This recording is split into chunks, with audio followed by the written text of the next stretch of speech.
बिस्मिल्लाहिर्रहमानिर्रहीम। अस्सलाम वालेकुम। आप देख रहे हैं मेरा YouTube channel Hani hacks recipes and beauty tips. मैं आज आपको बताऊंगी आलू बुखारे की खट्टी मीठी और तीखी चटनी बनाना, जो खाने में बहुत मज़ेदार और बनाने में बेहद आसान है। यहाँ हमने 100 ग्राम आलू बुखारे ले लिए हैं। उन्हें अच्छी तरह वॉश कर लिया ताकि इनकी ऊपर से जो मिट्टी भी है वो अच्छी तरह धुल जाए। और थोड़ी सी आलू इमली ले ली है। इमली को हमने भिगो के रख दिया ताकि सॉफ्ट हो जाए, और आलू बुखारे को भी भिगो के रख दिया। जैसे ये सॉफ्ट होगी तो हम इसकी गुठलियाँ निकाल लेंगे, सिर्फ आलू इमली की गुठलियाँ निकालेंगे। एक पैन में हमने 1 गिलास पानी लिया है, उसे चूल्हे पर रख दिया। इसे बॉयल होने के लिए ठहरा देंगे।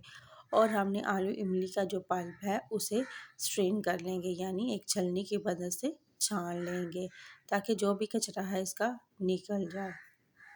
इस चटनी को हम दही बड़ों में भी इस्तेमाल कर सकते हैं। दही बड़ों में बहुत ही टेस्टी लगती है। हम फ्रूट चाट में भी इस्तेमाल कर सकते हैं। आप चाहें तो चम्मच के साथ ऐसे भी खा सकते हैं।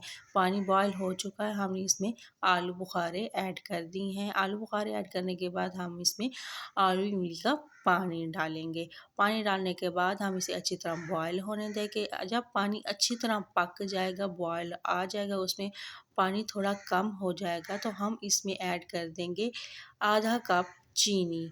चीनी को हम अच्छी तरह पकने देंगे। जब अच्छी तरह चीनी पक जाएगी, थोड़ा सा पानी गाढ़ा हो जाएगा, इतना पतला नहीं होना चाहिए, तो हम इसमें ऐड करेंगे मसाला। हाफ़ टी स्पून नमक, हाफ़ टी स्पून चाट मसाला, half teaspoon black pepper powder डालेंगे। ये डालने के बाद और हम इसे अच्छी तरह पकने देंगे ताकि इन सब चीज़ों का फ्लेवर पानी में आ जाए।